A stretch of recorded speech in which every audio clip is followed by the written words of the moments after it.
to have a downtown, right? Downtown Clearwater, so close to the beach. Yeah. You can't find that anywhere else in Tampa Bay, right? Tampa doesn't have its own beaches. I mean, we've got a couple, like, Yeah. like we talked about offline. And then, St. Pete is obviously on the bay side, but Clearwater, boom, right there over the bridge, you've got that beautiful beach. Yeah, it's incredible. Like you said, you can look anywhere in Florida, the West Coast, you're not going to find that. And so it's a gem. I think you're about to see an evolution there and a change in that downtown that folks have hoped for a long time. It's actually about to occur, and it's an exciting time. Super exciting. So today I'm here with Brian, who is, I guess, are you the CEO of Visit St. Pete Clearwater? Correct. That's your title? The Yeah, CEO? President CEO. Okay, amazing. Well, welcome to the show today. Thank you. I appreciate you being here. Thanks for having me. We don't talk enough. We were saying when you first got here, like, we don't talk enough really about the Pinellas side.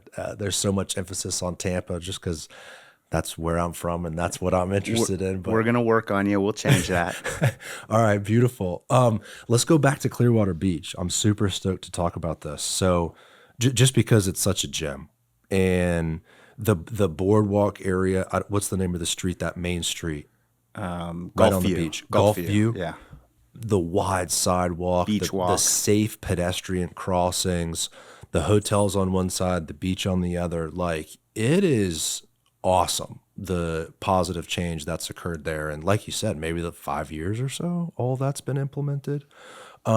Is there a dedication to that from your office? I mean, have you guys really focused on that Clearwater Beach area for the infrastructure? I mean, that's probably the number one area people come to when they come to Pinellas County, right? They got to go to Clearwater Beach. Yeah. So down on Clearwater Beach, obviously, that is one of the popular destination, probably the most popular destination we have in Pinellas County. And we have seen the number of visitors that go there and the number of hotel room nights that are occupied annually skyrocket over the last few years, especially since 2020.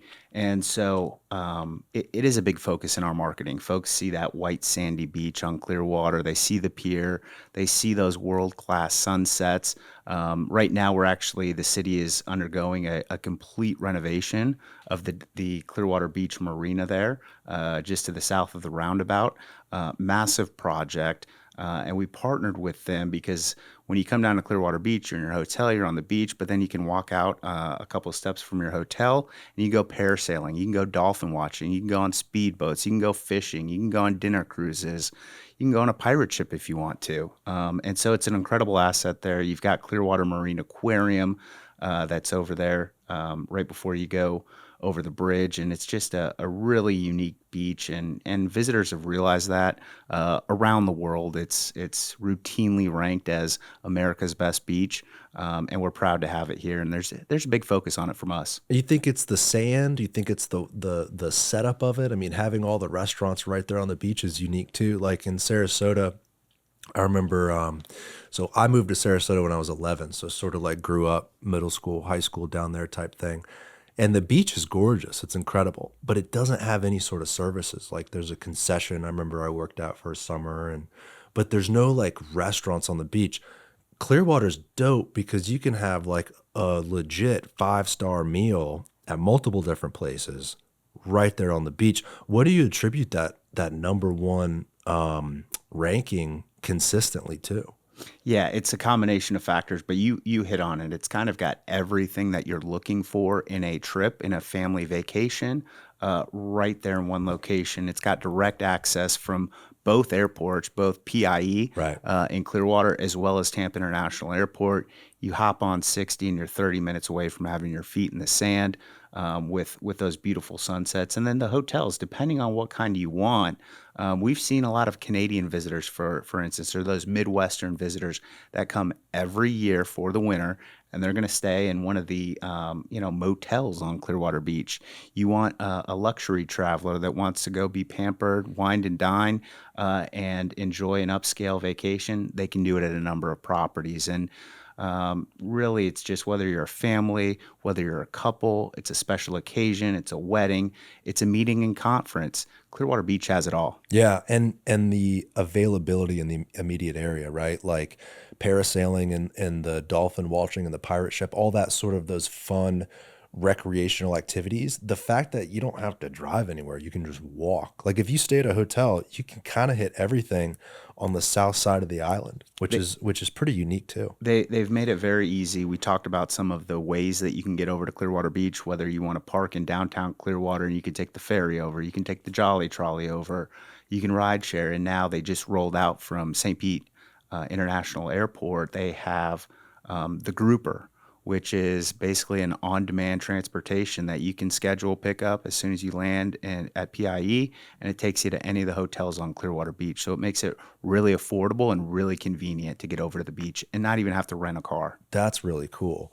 Can we go back to the city's project, the marina? The marina seemed fine to me before. What's this new project? Is they changing anything or basically rebuilding what was there? They're basically rebuilding what was there. It was older structures, and it was time to Old wood or whatever, stuff all the like that. pilings, the docks, and everything. So it was time to modernize those, and they're doing it right there on that same site. What a location, man, right there across from the pier. It's right in the heart of everything. And again, the amenities that they have there are just incredible. And you pick it, and whatever you want to do, if you want to get on the water, you can do it right there. Are a lot of those same operators going to be continuing after the renovation, the pirate ship and the dolphin tours? All people can expect sort of the same stuff. Yes. Amazing. And the pier, I think when we were at the pier, because I was telling you before we hopped on here that my wife and I have done some staycations on Clearwater Beach for the past few years, which has really been awesome.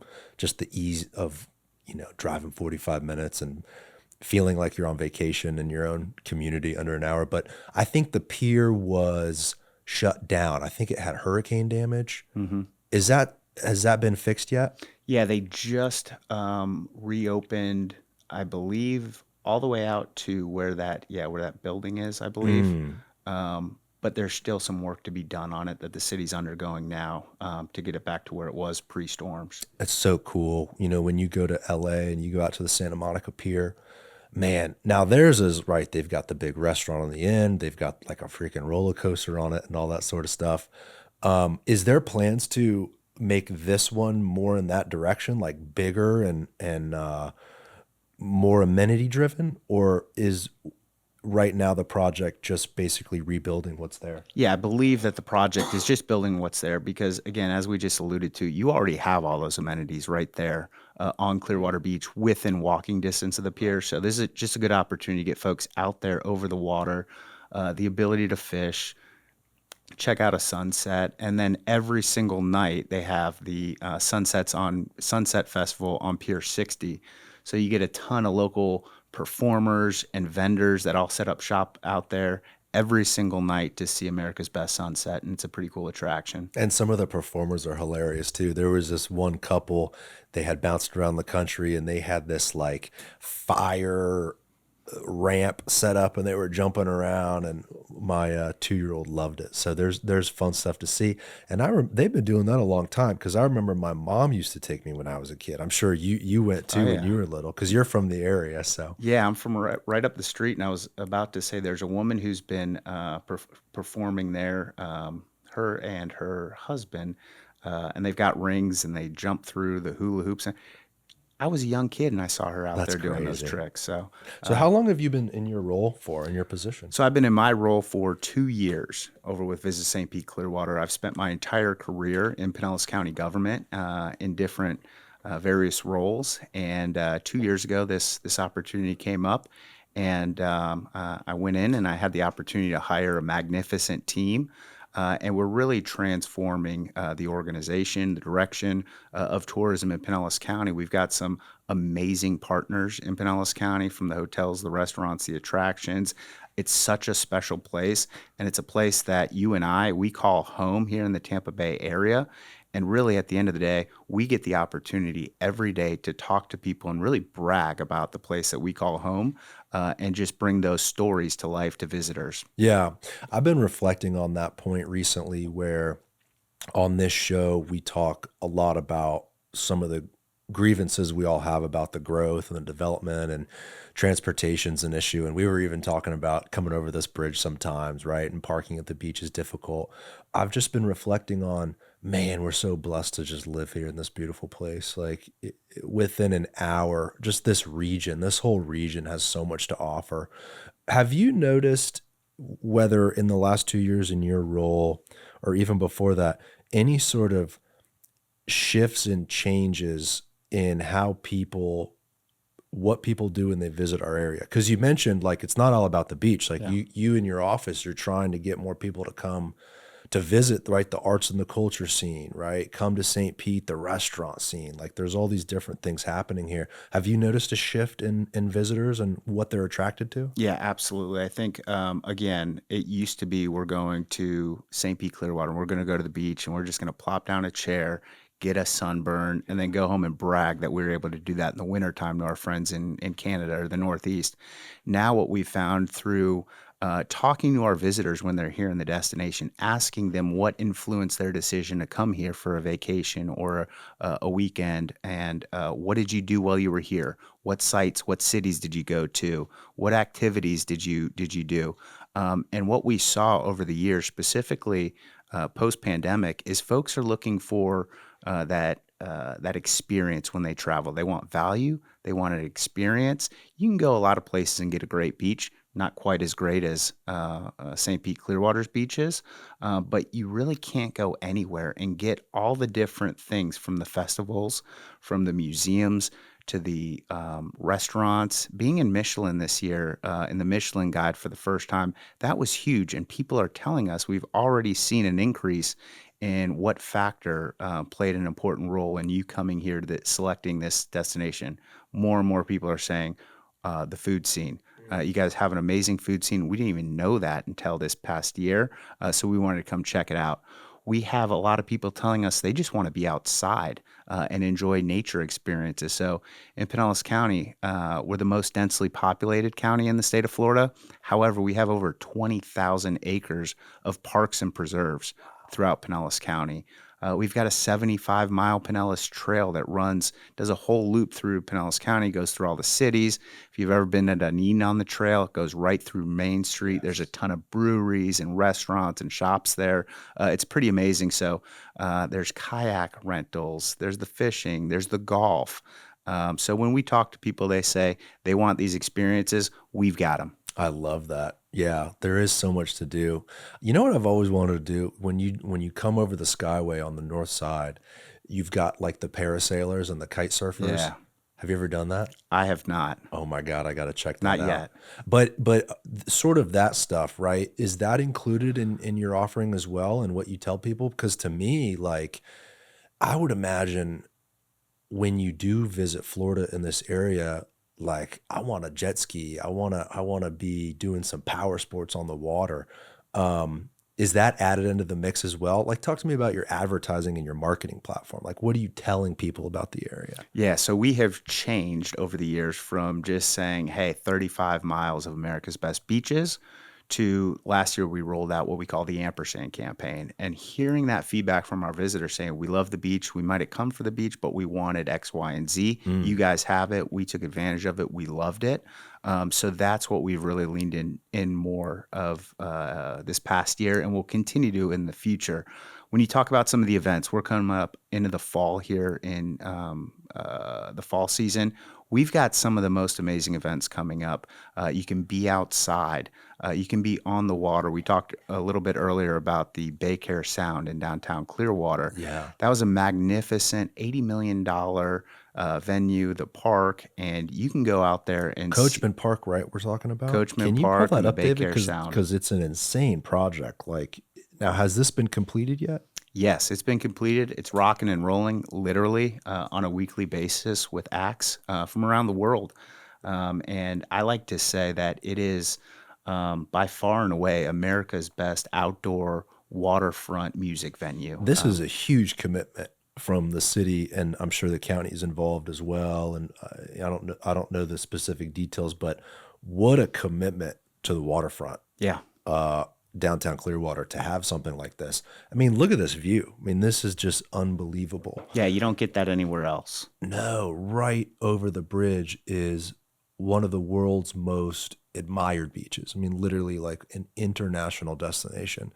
So what exactly do we have here? I'm seeing some sort of an amphitheater, a marina, parks for kids, splash pad. There's like nature trails. I mean, this is pretty impressive. Yeah, so you can go out there and just if you want to take a stroll through the park, get outside, you want to see the sunset, you want to relax, you want to go for a walk during the day, or they host a ton of Look at that. events, community gatherings.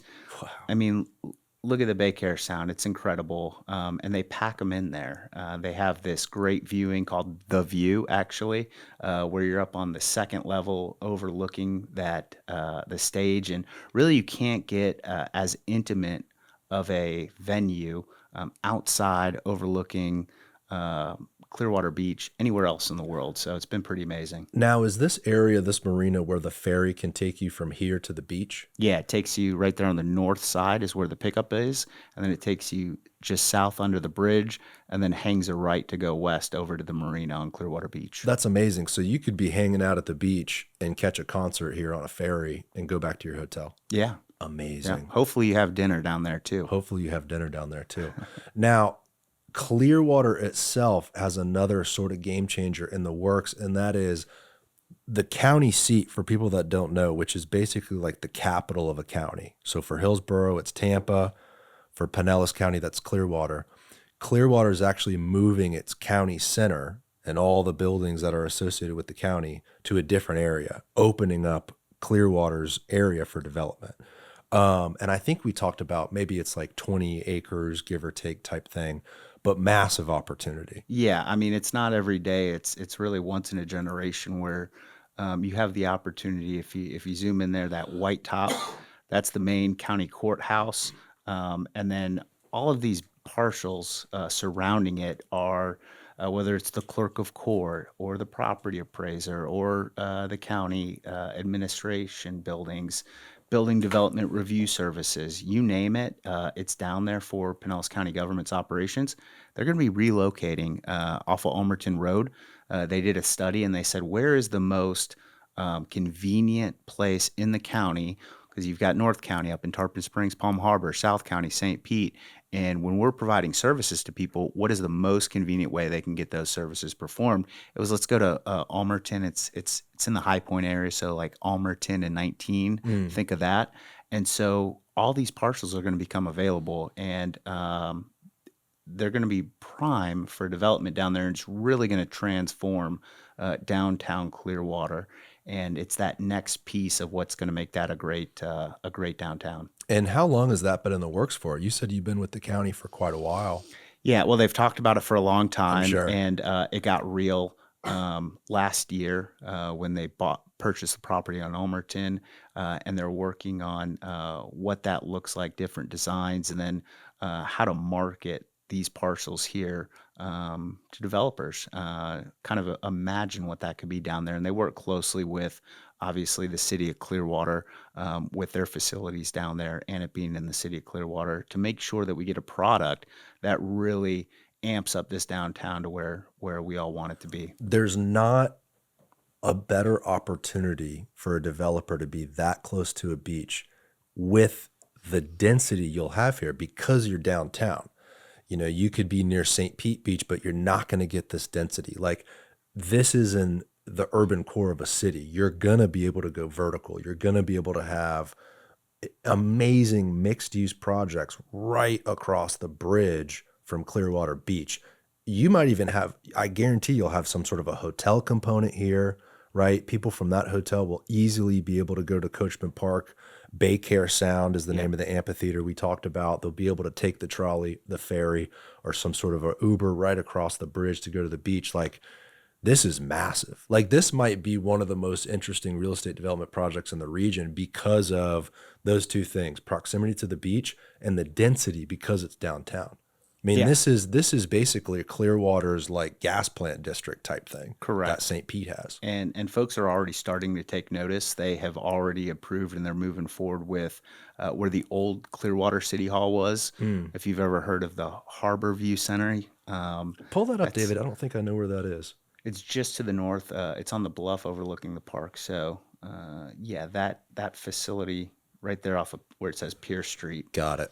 All of that, you see, there's a high-rise condo towers to the north of that, but all that is already going to be developed into a high-rise condos, as well as a hotel coming in there. They've got a brewery, they've got some mixed use, so people are seeing what's about to occur, and they want in on the ground floor. So Pun we've intended. waited, like people that are from just the region as a whole, I think have sort of been waiting for Clearwater to have its moment. Do you feel like with everything we've talked about so far and giving these opportunities, we're right there? No question about it. Yeah. And I think there are a lot of significant projects going on in Pinellas County and St. Pete and Tampa Bay.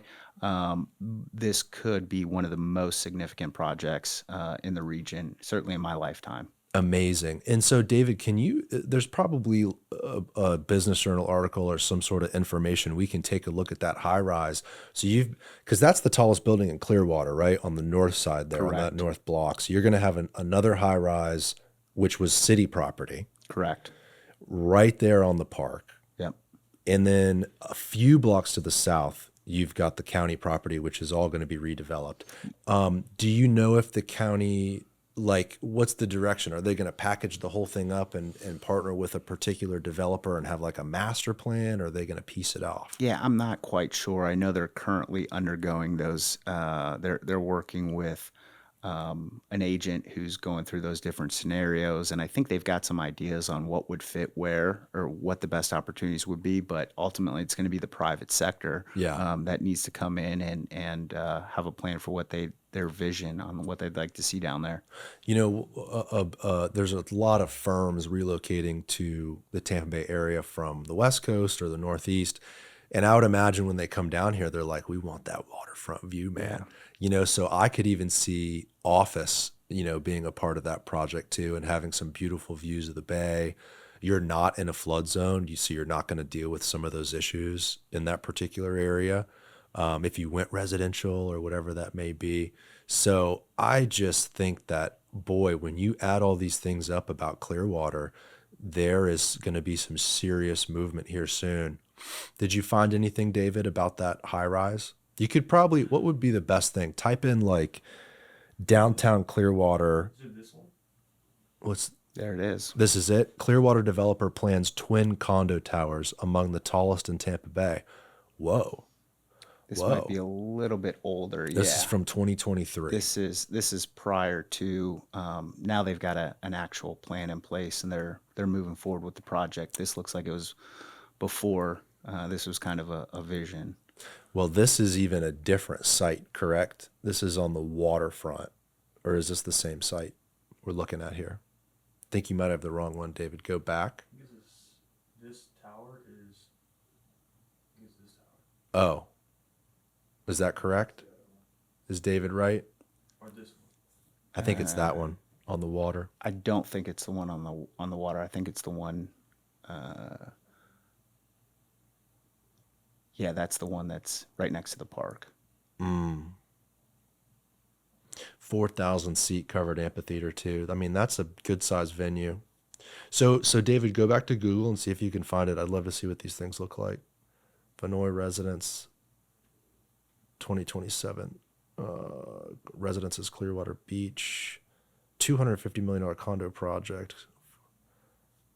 No, that's Clearwater That's Beach. Clearwater Beach. Man, there's a lot happening on the island side too. Yeah. And like we talked about initially, like pretty high end type stuff. Go to that Bluff apartment development. That could be it. City of Clearwater. Yeah, City of Clearwater, 400 units. Down. 400 unit. Yeah, there you go. Here it is. So in 2019, Clearwater demolished the old city hall. 2022, voters approved the sale of the property to a developer. Moss Construction's building it. Scroll down. Well, I guess go back up because we have a rendering, right, of the building. So that's what will be built right there. That's really exciting for Clearwater because I guess the only true high rise, the tall one there, that was built maybe in the early 2000s. Yeah, it's been there a little while. But Seems to like see it was new, but to see another tall building Yeah. go up in downtown Clearwater. Like that's really a defining moment. Plus everything else we've talked about. That So makes it real, right? And I makes it think that's real. why the city has invested so much in that downtown there with Coachman Park, with the BayCare Sound, and the downtown businesses have come together down there to make sure people know that when you come to downtown Clearwater there, you can go out to have dinner, you can have drinks, you can catch a show, you can go out there and just have fun with the kids. You can do it all down there. And I think we're starting to see now that transformation occur. You've got apartments too. 400 apartments. One thing that I've noticed on the show when I talk to some of these larger developers of projects in urban cores is they need people living in an area to support kind of everything else, right? Like restaurants and shops and retail and everything people love about a city requires people, Hmm. obviously.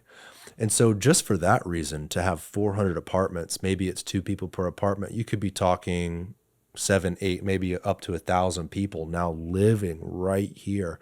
Those people are going to have demands for coffee shops and for restaurants. And Clearwater struggled, like we talked about, for a long time with sort of getting that activation. This is a huge part of that. You got to get people living in the area because the tourists support the hotels and the restaurants on the beach. But I would imagine, historically especially, the tourists that went to Clearwater Beach weren't like coming to downtown Clearwater. Maybe they Correct. are now because you've got the park, you've got the amphitheater, right? But I would imagine that they just stayed on the beach. Yeah, you're absolutely right. And I think that's why the opportunity and the sky's the limit there because you have so many millions of visitors driving right past that on a daily basis. Right. And now they're going to have the ability to stop there and get what they're looking for right in downtown. Let's switch over to St. Pete.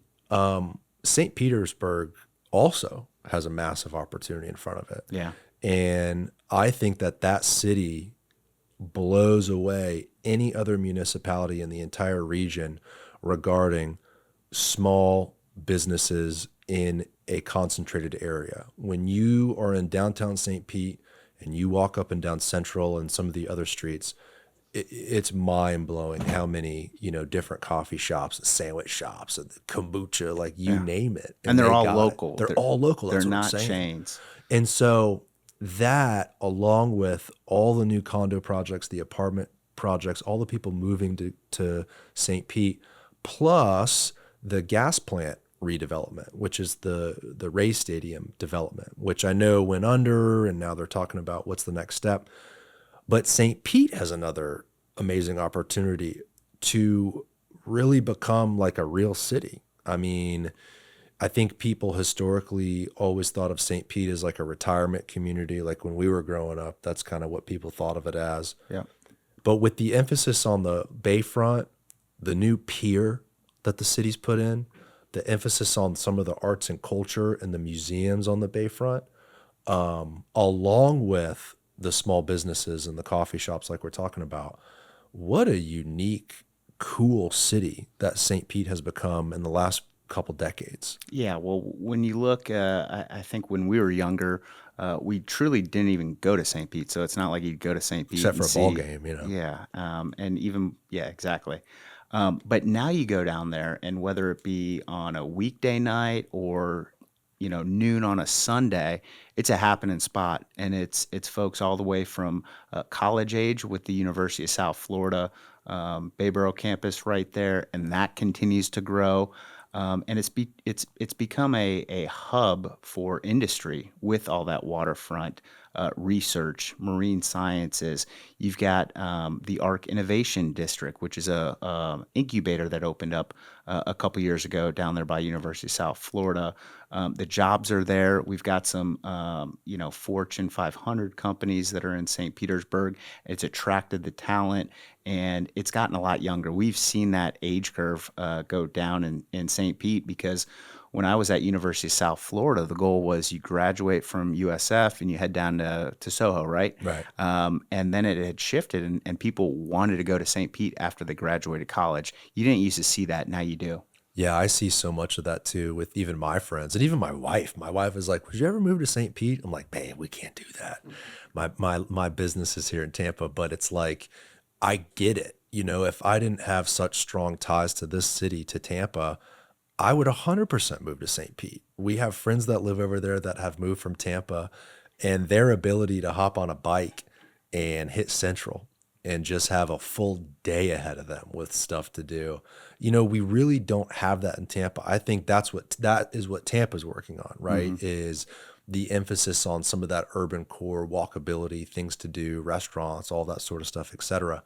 But St. Pete, outside even pre-pandemic growth, kind of had that figured out. I mean, St. Pete's been working on that for quite a while, for decades, really. Yeah, they have, and that downtown core has just become so vibrant. And again, we're just so fortunate that in the Tampa Bay area, no matter what you're looking for, you can find it on the west side or the Right. east side of the bay. And if it's not where you're at, don't worry because it's only 30 minutes away. That's so true. We were at the Michelin Guide Florida ceremony, and I talked to some of the chefs and restaurateurs over there from Tampa, and told them where I'm from. And, oh, we love St. Pete and this and that. And we started talking, and what they see and what we see over there from our restaurateurs in St. Pete is that a large portion of their clientele comes from the other side of the bay, and vice versa. And so you're starting to see some of these, especially restaurants, but also businesses.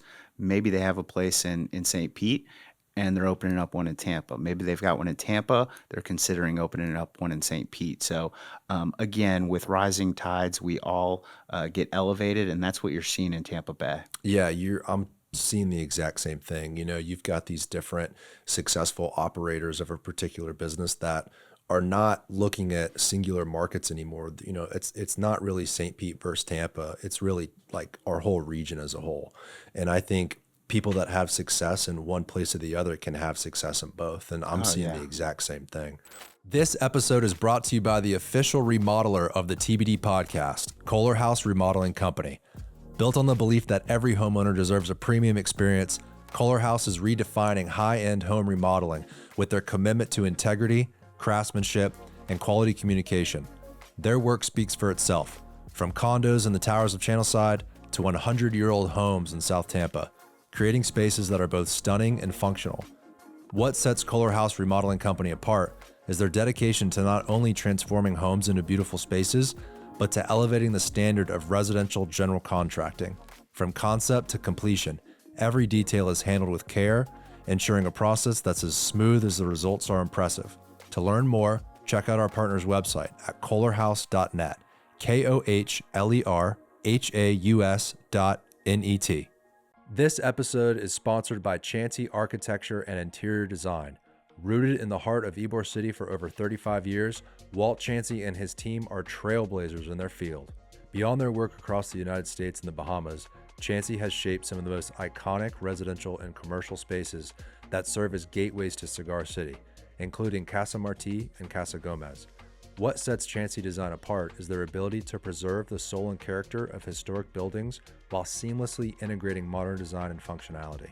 They blend tradition with innovation, creating spaces that honor the past while meeting today's needs. Check out their work at www.chanseydesign.com.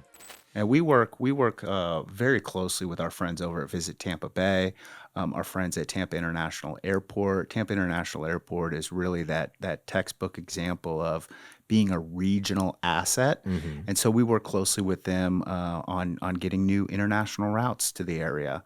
We work closely with Visit Tampa Bay on a number of initiatives, especially with our international markets, because we know that Tampa on its own, Pinellas on its own, we can compete with anyone.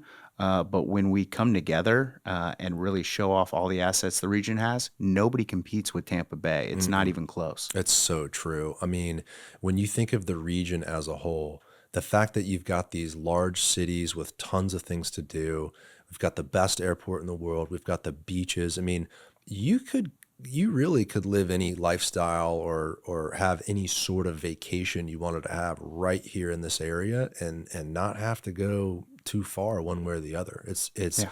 a concentrated place. boating, sportsman's paradise, beach. I mean, you name it. We've kind of got it all. And I know we've focused on these large cities here, right? But what we haven't even talked about is all of these individual, small, unique, eclectic communities that you have, and these vibrant downtowns that maybe you haven't heard of, but they're really rocking and rolling. And starting up in Tarpon Springs with the Sponge Docks, over to Safety Harbor. They just won an award for being the best downtown in the country. Really? They've got Safety Harbor, Ozona, Odessa, Dunedin. So people talked about 10 years ago, Dunedin wanted to be the next downtown St. Pete. And now people are saying we want to be the next Dunedin. Yeah. And so you come over to for vacation here in St. Pete Clearwater, and you can experience 24 different cities and experiences. You talk about Gulfport. I think they just had Gecko Fest. Where do you get that? Another waterfront arts community, and you get to really experience what it is to be a local, live like a local here in any of our communities. What's Gecko Fest? Gecko Fest, so it celebrates all things geckos, and Really? it's artsy down in Gulfport. Colors, etc. Oh yeah, I mean, art and- when's the last time you've been down to Gulfport? It's been a little bit. I was actually looking at it because I thought about buying a little property over there, and I was sort of blown away at the setup. Yeah. Hidden gem. Total hidden gem. And what I think is cool too about a lot of these little municipalities is some of the history, right? Like Gulfport has that like old casino on the waterfront, and I was looking at older pictures, and I was like, damn, I didn't even know this was down here. And then you talked about Tarpon Springs and the Sponge Docks. That has a whole history right there. I wanted to talk about the airport, the Albert Whitted. Albert Whitted Airport. There was something about the city selling the property and developing that. I think that's off the table now. I believe so. I'm not up to speed really on what's going on with that. There is a ton going on though. The city did just unveil a new kind of master plan proposal for the waterfront down there, where you have the Dolly, the Mahaffey, Al Lang, all of that along the waterfront, and making it a center for the arts right there on the waterfront. So they just unveiled that plan. I think they're talking to the public, having community meetings on that to see what that looks like. But that's going to be a game changer. We've seen in downtown St. Pete, their Beach Drive has just blown up. Oh yeah. The pier, what an asset that is. And then as you head south, there's almost a little bit of a divide there before you get down to the Dolly Museum, Al Lang and the Mahaffey. But it's just such a beautiful area, piece of land. We were down there, obviously, for the St. Pete Grand Prix, right? Yeah, that, man. that kicks off the IndyCar series. And I mean, what a commercial that is for Right. St. Pete. So we're looking at the aerial shots of downtown St. Pete, the waterfront, and I heard from a lot of folks that were there. You had all the yachts lined up from the teams and the drivers and the fans, but they said this is like the Monaco of IndyCar racing here in St. Pete. That's a great analogy. That's a great way to put it. Do you almost feel like, I mean, this is kind of a funny question, but it's like this region, and particularly what we're talking about today, which is Pinellas County, has so much to offer, right? Yeah. And it's different attractions, whether it's arts and culture, whether it's the beach, whatever. It's almost like you don't have to work hard to feature these different things. Like the area sells itself in a way. Like imagine doing what you do in like Nebraska, and you're Yeah. trying to get people to come to your town. Is your role to basically put in front of tourists what our area has to offer? I mean, sort of explain to me your job and exactly what Visit Clearwater St. Pete does. Yeah, so a lot of people misconception, right, is that Visit St. Pete Clearwater is just an ad agency, a marketing agency, and we take out some billboards and some magazine articles and say, hey, the beach is open for business. And while that is a large portion of what we do so much more. And the tourism market is such a competitive world. It's incredible. You've got entire countries and economies that are trying to build what we have here in Florida and in St. Pete, Clearwater. So extremely competitive. And, just within our organization, we have the marketing, we have a PR department, we have a data department, because every decision we make is driven by the data. And the data is pretty, we've got a ton of it. I mean, we know when folks are coming, where they're coming from, what they're doing when they're in the destination. And we use that to make decisions. We want to put our message in front of the right people at the right time with the right message. And we want to make sure that maybe you don't know that you need a vacation in St. Pete Clearwater. We're going to remind you that you do and tell you how to get down here. We've got a whole sales division. So our business development side, we have a film commission, we have a film incentive program, we have international markets that we focus on, whether that be Colombia, Brazil, Mexico, UK, Canada, German-speaking countries. We've got a sports commission where we work with people. Think the sports commission, right? They work to bring a big professional sport event there. Well, what you'd be surprised to learn is all the little sports that bring tournaments in, and people from all over the world. We're down at the St. Pete Shuffleboard Club, right? 100 years old. It's the oldest shuffleboard club in the world. Wow. And we had the World Shuffleboard Championships with hundreds of people staying all week from 9 different countries, all the teams from the different countries. And so that sort of stuff, whether it's bowling, swimming, gymnastics, bocce ball, volleyball, you name it, we're bringing those sports tournaments here. That's a big piece of the business. We have the meetings. So our hotels, bringing those conferences there, corporate meetings, incentive trips. And then we have a community engagement aspect. So we want to talk about the value of tourism, because Right. people want to know, well, why does the county have a tourism bureau? Right. I often get asked, what are we going to do about those tourists? And I said, well, we're going to get more of them to come here. And when I talk to people, the reasons that they're here, a lot of them, they live here because of the beach. That's what brought them here. They're surprised to find out that that's not a natural beach, right? Sand shifts, currents come and go. That's a man-made beach, and it's 100% paid for right now by visitors from the dollars they 100%. spent. Yeah. So, well, let me rephrase that. No local tax dollars go to fund that project. All of the local tax dollars that go to that are from the bed tax. The state's giving us some funding for that through state grants, but none of your property taxes or fees are going towards that beach. 100% of that share is coming from visitors. And so the sort of economic cycle of this whole thing is you're getting tourists to come to our area to spend their money on our hotels and tip our servers and go to the beach and buy the ice cream for their kids, et cetera, et cetera. That money is used to fund things that we enjoy Correct. when they're back at home in Ohio or wherever. So it's this like cycle of getting people to come in and spend money. We can use the money to better our lives and improve our area.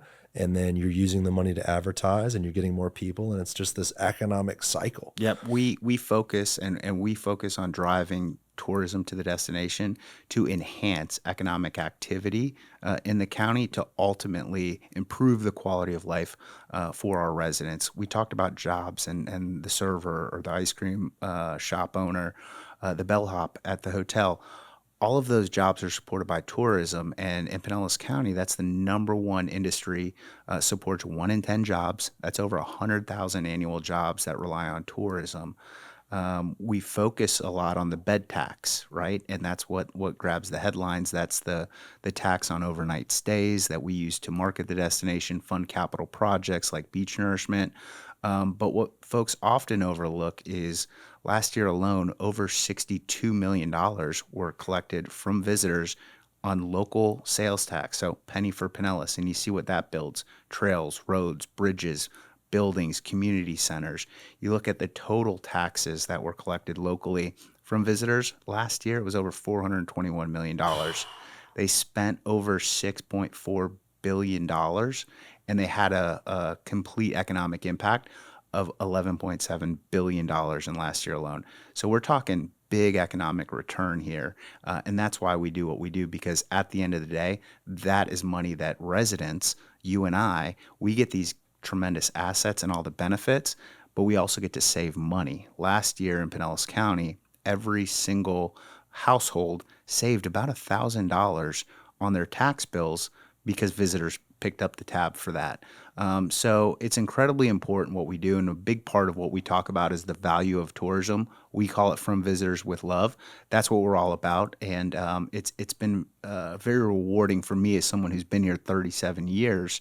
I had no idea. I think people here, we don't have a state income tax because of Right. tourism, but they don't know all the benefits that hit them every single day, whether or not you go to the beach or not.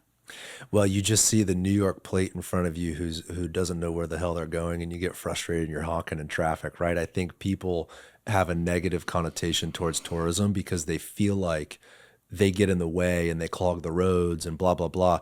But imagine a world without any of it. Like, could we even sustain the quality of life and the services we have? Could you have all the hotel jobs and all the investment, and would the beach look the way it does and be as perfectly manicured without the tourism? Like, I don't think it's possible without the tourists. Yeah, that's an easy answer. It's no. Yeah. So whether it's right now, we're getting ready to do the largest beach nourishment project in our history. We're going to pump 2.5 million cubic yards of sand from Sand Key down to St. Pete Beach. And that's tourism, bed tax collections. Those restaurants, the small, what's your favorite restaurant on the beach if you have one, or one that you enjoy? There's a Japanese place, don't know the name, at the top of the JW. Oh, okay. But I do love like the Frenchies and the OG places too. Yeah, and so Ocean High and all those restaurants. I was hoping you were going to go with some small one on like Treasure Island or something. And I was going to say these beach communities, they don't have a large population on them. Clearwater Beach is a different animal, but a lot of these southern beach communities, you've only got 1,000 residents, 2,000 residents. So those businesses, those shops, those restaurants, it'd be very difficult for them to survive if there weren't millions of tourists coming to those beaches annually to support those businesses and keep the doors open. Right. Let alone some of the mom and pop Airbnb Yeah. or the mom and pop boutique hotels that rely on those people coming down. Yeah. So you've been in your role 2 years. Were you a part of the organization, the tourism organization during COVID? No, I was not.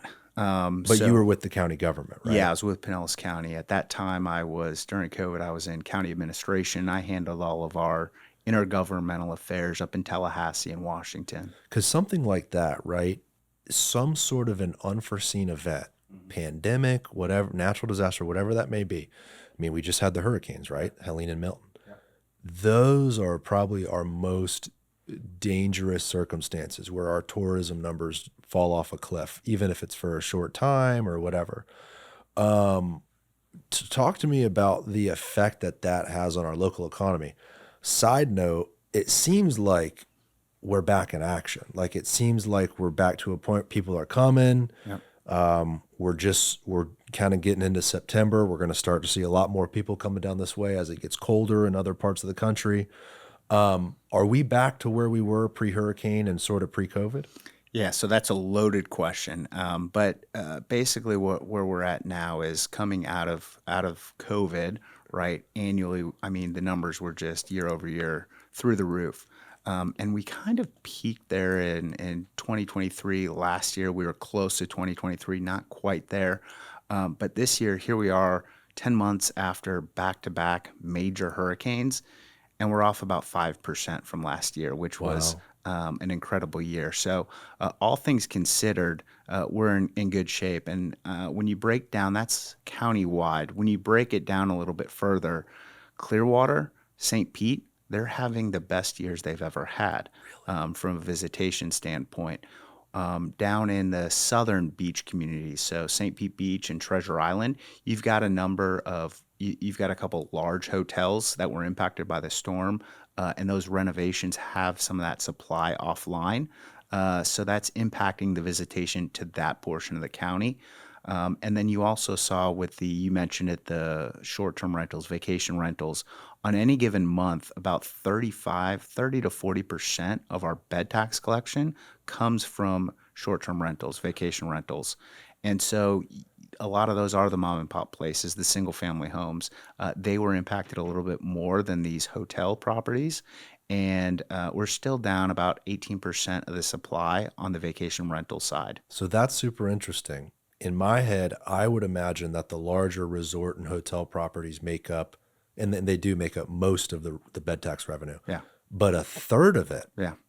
comes from the sort of mom and pop. I got a little Airbnb. Yep. Really, a Yep. third. And That's pretty significant. yeah, and again, I didn't realize it till I was over here, but we have about 23,000 hotel rooms throughout the county. We've got about the same amount of short-term vacation rentals throughout Pinellas County right now. So Really? it's about 50-50. That is interesting. So I think when Airbnb came online and when that style of vacation got super popular in the last few years, a lot of the residents in certain communities really didn't like that. Like they tried to stop all that. It sounds like we sort of need to support it, right? From like a revenue standpoint. I mean, the fact that it's 50-50 hotel rooms versus short-term rentals and single families, man, you can't really cut that off either. Yeah, I think what we've seen is communities, they want to make sure that they can plan for where these are. Right. Maybe you've got a short-term vacation rental district, maybe west of Gulf Boulevard, it's okay. Back on the Right. residential side, it's Appropriate not. location. The county's currently going through an ordinance change to their short-term rentals where we've got about approximately 10%. We've got about 2,700 in the unincorporated portions of Pinellas County. They're revising that ordinance to make sure we know where you are, right? If something goes wrong, we know who we can contact and they're going to respond, Right. and that you're a responsible host. And from our perspective, we want to make sure that if folks are staying overnight, that we're collecting the bed tax on that, just like all the hotels are. Right. So is part of your role to tell the county when they go to make when the elected officials make these decisions, hey, don't just write off these Airbnbs and these single families. This is actually a big part of the tourism component. Because you got to think too, even though it's only a third, 30 to 35% of the bed tax revenue, it might even be way more of a percentage of the money that those people spend in the economy. Sure. Because you're talking about 50-50 in terms of the actual number of, I think you said doors or beds? Units. Units, yeah, doors. Right, doors. So it's like, man, you get a big family who's got a little money that doesn't want to stay in a hotel. They want to stay in that larger Airbnb or single family property. They're going to be going to the restaurants. They're going to be renting cars, right? They're going to Yeah. be tipping people, et cetera. So, I'm sure those numbers are significant when you add in those factors as well. So is part of your role letting the county know, like, hey, like you guys got to pay attention to that? Well, we've got a ton of data, and so our role is to make sure that folks know the data. So we've got a tourist development council. We meet monthly, and a big part of what we do is show them what we're seeing within the destination through the metrics, through collections, through spend, and through intercept surveys. So we don't want to set policy, but we want to make sure those who do are informed when it's time to make decisions. The the money from tourism too is so important for Pinellas because you guys can do things we on this side of the bridge can't. I mean, some of the transportation projects and development projects, a lot of them are supported by that tourism. I think even like not the Rays Stadium maybe, but that particular development I think was supported by some of the tourism tax revenue. Are you familiar with that? Actually, backwards. Backwards. Yeah, the county's portion, proposed portion for that development was bed tax. It was all bed tax, and it was specifically for the stadium portion, not for any of the surrounding development. That was all city. See, that's really interesting. So if the Rays move to Hillsborough County, then we don't have that tool right in our toolbox to be able to use bed tax to fund a stadium at the same level as Pinellas can, because Pinellas has so much revenue from that bed tax. Yeah, and I don't know what their revenue sources look like over in Hillsborough County. I can't speak to those. Sure. I'm focused on ours, but we'll see what happens in moving forward. Yeah. Do you track the numbers from baseball games? Do you feel like, the Rays being in Pinellas County is something you can't get rid of? Like, is it a very important for the economy there to have that Rays stadium? Yeah, I think what we're seeing in St. Petersburg is everyone in the world wants to be in on what's going on in St. Petersburg. So hopefully there's an opportunity to have continue with a baseball stadium there. But if not, they're going to be just fine in St. Petersburg, Yeah. and look forward to what those plans may be. Right now we're in the process of talking to the city of St. Petersburg. They're going to lead a feasibility study on a convention center. We don't have a convention center anywhere in Pinellas County. Probably the one thing that we're missing. So we're going to partner with them and look to see what is that demand for a convention center in this type of market. What type of groups would come to that? What's the right size? How many hotel rooms do you need in the immediate area to support that size venue? And then obviously with Tampa right across the way, they've got a tremendous convention center. They've got some plans to do an expansion. That facility is great, and it's going to get better. We don't necessarily want to compete with Tampa and a convention center right across the bridge. So what does that look like, and what's the demand? So we'll see. That could be part of it. Well, you've got the ferry system that I know has had some issues, but I think it's going to come back online. But if you could figure out a way where you can get people to and from both of them, right? You've got the ferry stop at the Tampa Convention Center. Maybe it could drop you off with a shuttle system to the new St. Pete Convention Center, and you've got, like some sort of tandem relationship between those two. David, zoom into the Rays ballpark and this property here, Tropicana Field, and the development opportunity. You know, if baseball doesn't move forward here with a new stadium, it would be an amazing opportunity to have some sort of an anchor, whether it's a convention center, whether it's some sort of an amphitheater, right? Like BayCare Park. What is it called? Yeah, BayCare Sound. BayCare Sound. You kind of need, and you've got the opportunity for that catalyst. I love the idea of a convention center in St. Pete. I just think for particular organizations and groups, they would really see St. Pete in a different light than they would Tampa. And Tampa's convention center, it's not like Orlando, right? It's not like some of these large cities where you've got this just ridiculously huge area. It's kind of like a boutique convention center in a way, just the size of it with not much room to expand. Tampa probably doesn't want to hear it, but St. Pete could build a larger convention center here and capture for our region some of the organizations that can't currently come to Tampa because it's too small. Like maybe they can go to St. Pete and the region can still enjoy that higher level of convention. I'm talking like big convention that you'd see in like Orlando or something like that. So That's the biggest. So Right. we'd have to go real big. We'd have to go real big, Yeah. right? But that's really exciting. And these are mostly just it came up a couple months ago. People started talking about it. What if there isn't a stadium there? We don't have a convention center. What does that look like? And one of the things that became clear is we had never done a feasibility study. So folks had some good ideas about potential, but we want to make sure, again, being data driven, that anything that we do, we know what that impact is going to be and what that opportunity is before we do it. And the specifics on the data, right? I know you're the CEO. I don't know how deep you dive into this, but on the data side of it, how are you tracking these things? Is someone from your office calling businesses saying, hey, if St. Pete were to have a convention center, would you consider us? Like, how are you gathering that data?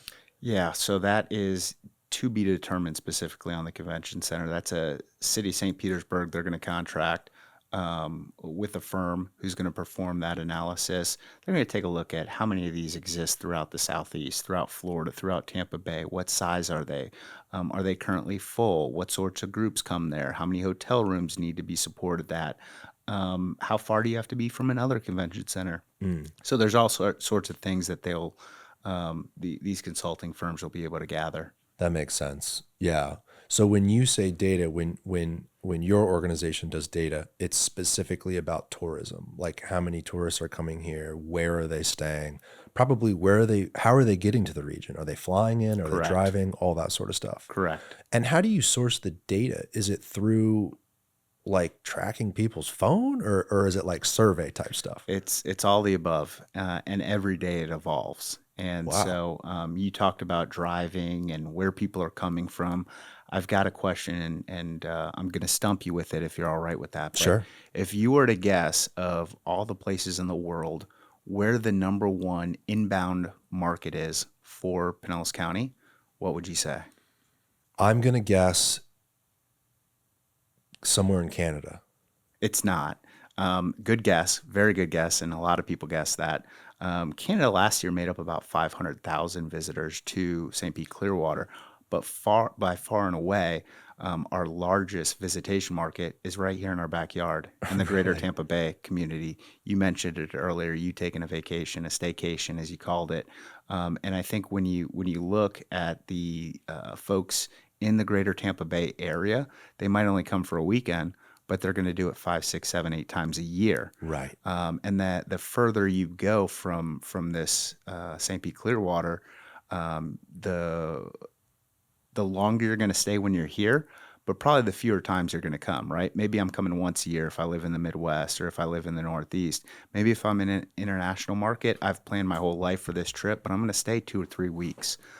So people don't realize it, but the greater Tampa Bay area is our number one market. And it makes sense. Polk County, number one fastest growing county in the country. Pasco County, growing like crazy. Hillsborough County, growing. And so those folks want a weekend getaway. And they come over here. You're just an overnight bag away from some of America's best beaches. And we've seen a huge increase in that. That makes complete sense. And it actually reinforces our earlier talk about tourism tax dollars.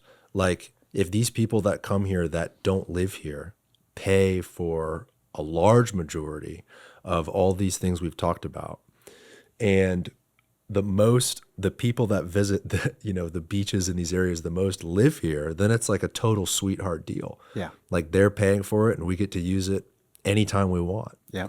Another thing you said I want to go back to, Clearwater Beach is man-made, and obviously there's a natural coastline there, Sure. right? But had no work been done to that, no restoration projects, like it might look like crap. Like it might not look like that at all. I think that's so interesting. Like it's not, I think I and many other people might have the impression naturally that we sort of just have these beaches, like, and they're just there. Yeah. And you put up some chairs and some hotels and et cetera, and all of a sudden people start enjoying it.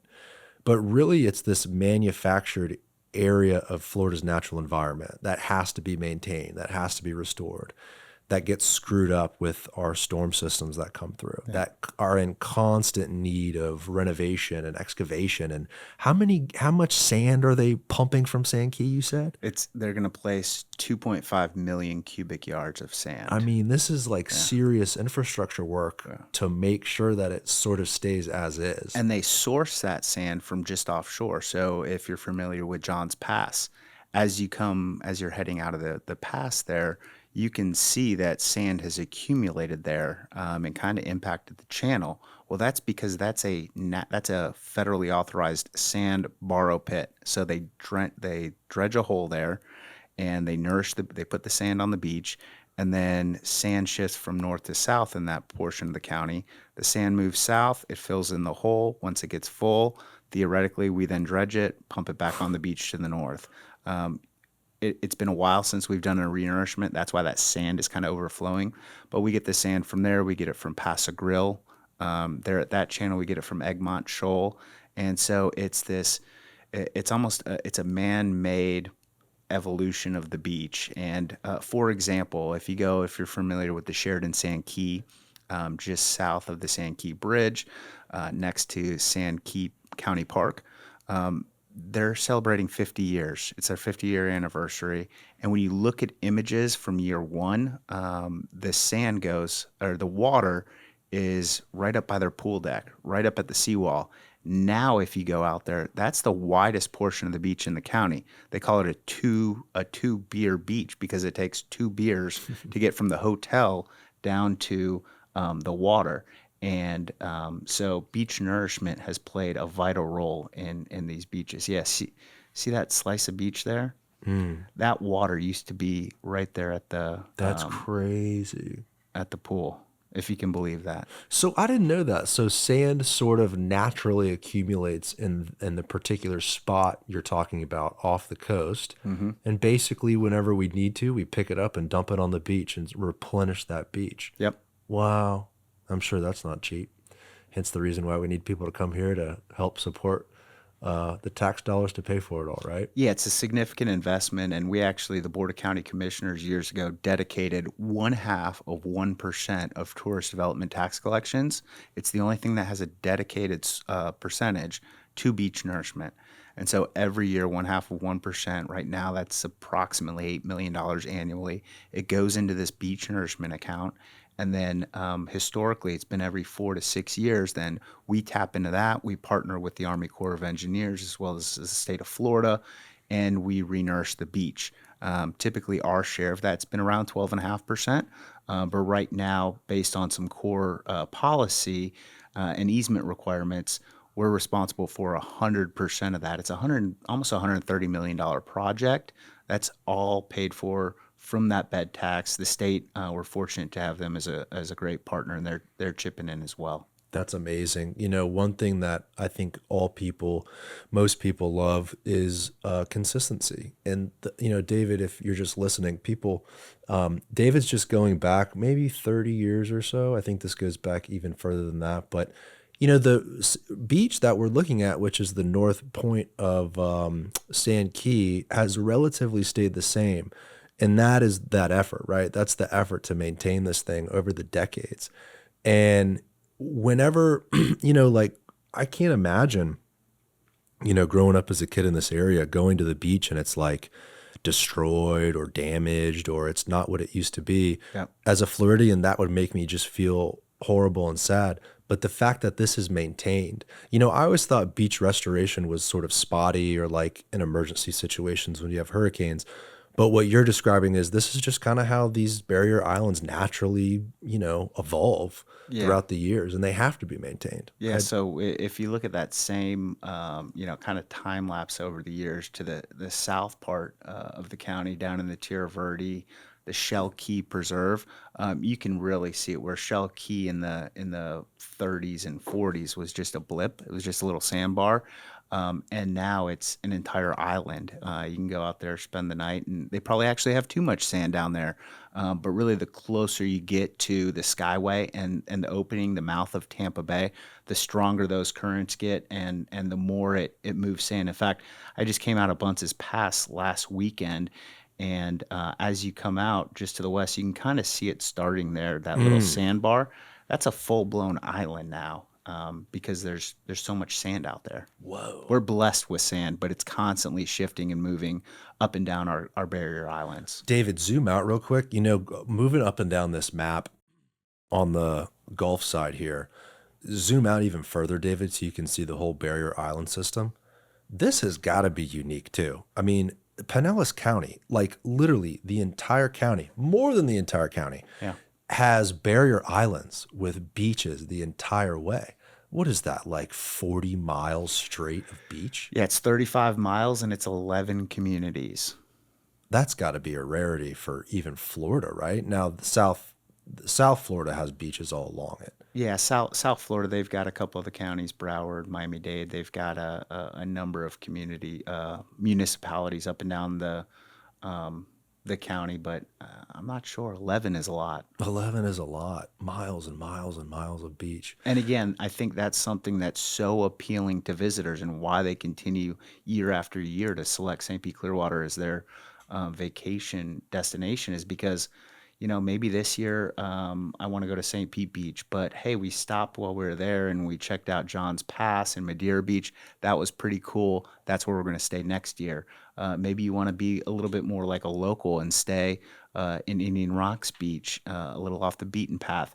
You have so many different options that are all unique and all have their different attributes, and you can experience any or all of them if you like. And come back every year and try something new, Yeah. and never really run out of areas to go. I mean, 35 miles of beach. It's incredible. I want to go back to something you said initially about when you became the CEO Yeah. of your organization. You said you came into it and were really able to build an effective team. Where did you dial into, and how did you pick your people? Like, did you pick just the people that were super nerdy about data for the data people? Like, talk to me about your strategy when you came in. Yeah, so again, at the end of the day, what are we doing? We're telling the story of all the reasons we love and chose to live in St. Pete, Clearwater, and we want to communicate that and tell the story of that to potential visitors. And so, what we do, it's not rocket science. It's fun. You got to be passionate and you got to love it. And so the most important thing with our organization is that everyone in the building loves the destination and truly believes in the destination. And if you do that, then the job is easy, right? It's hard work and it's telling the story about why you love the destination and inspiring people to come enjoy your slice of paradise. So it's pretty rewarding. I talk about it all the time. The first time it really kicked in on what we do and to see the results was I was on the nonstop route, the Virgin Air flight from London. And we're getting ready to land at Tampa International, and we make that west turn, and it's about sunset over the beach. And the captain gets on and says, if you look over out your right window, you're going to see one of those world famous Florida sunsets. You would have thought that the plane was going to do a barrel roll because everyone on board was over at their window. They were hugging each other. You saw tears. You saw the cameras out. And you could just see that if we played just a half of a percent on getting in front of those people and letting them know that our slice of paradise exists, they spent up for and planned for years or months, and they chose to come there and to see that joy in those folks. That was what it was all about, and that's when it hit me. And people that get that same feeling from what we do, that's who we want in the building. Yeah, I mean, if you're hanging out in England in like November and it's cold and rainy and you land here in Tampa and see that beach, I would imagine it brings tears to your eyes. Like Yeah. it really is a special place and it's so beautiful. And how cool that you're from here. Yeah. I mean, the fact that you said you're from Largo, like you're from here and now you're in this role showcasing this community. Yeah, I It's a feel like beautiful I've been thing. doing this job. I've been playing this role on TV for my whole life, and so it's extreme. Every day I get to wake up, and it's literally our jobs to tell the world about Pinellas County, and I don't think there's anything cooler than that. I think it's amazing too. And so, where are you guys placing these messages? I've seen it at airports. Like I think in the Allegiant magazine, there's advertising for the beach in St. Petersburg and all that. Is that you guys? Could be. That's us. I don't know how long we have on this show to go into everything, but we're in so many. I think historically you thought maybe it was billboards and magazines and just some out of home. And marketing has evolved so much, and now it's gotten to the point where we used to break it down between how much traditional advertising do we do and how much digital. Well, now it's basically all digital, and you want to be able to show that ROI that you can track with digital advertising and marketing, with the evolution of AI. And how we market, it's incredible. So we do it a number of ways, but one of the other ways that we do it is through the events. So you talk about the Grand Prix. That's a 3-hour commercial for why you want to go to St. Petersburg. Right. You talk about the Valspar Championship up at Innisbrook and Palm Harbor. You're on NBC and the Golf Channel for 4 days, all day long, watching some the world's best golfers on an incredible course in Pinellas County. We actually have now 3 professional golf tournaments in Pinellas County this year. We've got the Annika takes place over at the Pelican in Bel Air. They just announced the Champions Cup, which is essentially the Ryder Cup for the Champions PGA Tour. That's coming to Feather Sound. And then you've got Valspar annually up at Innisbrook. So those are ways that we get to market the destination to golfers and that audience. We get to market it to the international race fans from the Grand Prix. All these events that we do, there's a marketing and advertising component to it because we know that if we support their advertising efforts, ultimately, if folks want to come, they got to come to the destination to see it, and we all win on that. That's so true, because when you watch something on TV like that and you see the beautiful background, you go, let me Google this place. Like, where is this? Oh my God, maybe we go there next year. I was just in Philadelphia, and we caught a Phillies game, and you see out in the outfield, you see St. Pete Clearwater. And folks know that's one of our largest inbound markets, obviously with their spring training facility here at BayCare Park. And so now people in Philadelphia kind of know about us because they come here. They've got friends who come down here for spring training. If you've ever been on Clearwater Beach, you see in the springtime, it's a takeover. You think you're in South Philly, but you're on the beach. And so just constantly finding different ways to bring awareness to the destination. That's what we do. Is a big part of what you also do is talking with those organizations and events, tournaments, etc., that have had their headquarters or their annual event or whatever it may be in the Northeast on the West Coast, and they're looking around the country for a new place to do their event.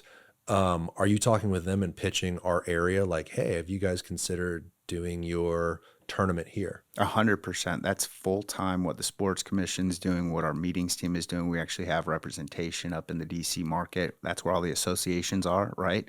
We attack it from all angles. And even on the PR side, the PR side is huge because that earned media is the media that we really love. Right. But our PR team does a tremendous job at going and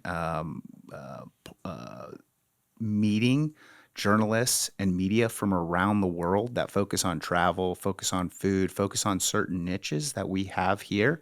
We talk to them about the destination. We bring them here in the destination, show them what it's like, and then we see the ROI when they write some amazing stories on the destination and share that with different audiences that may have never thought that, for example, St. Pete Clearwater is the next must-visit location for foodies. Yeah. And I wonder if in Clearwater on the county site, that 18 or 20 acre site, I wonder if some sort of a venue, maybe a convention center, maybe that's the wrong word for it, but like the world championship for beach volleyball, does downtown Clearwater, right? Or like utilizing that county property to bring in events and organizations from around the world, like,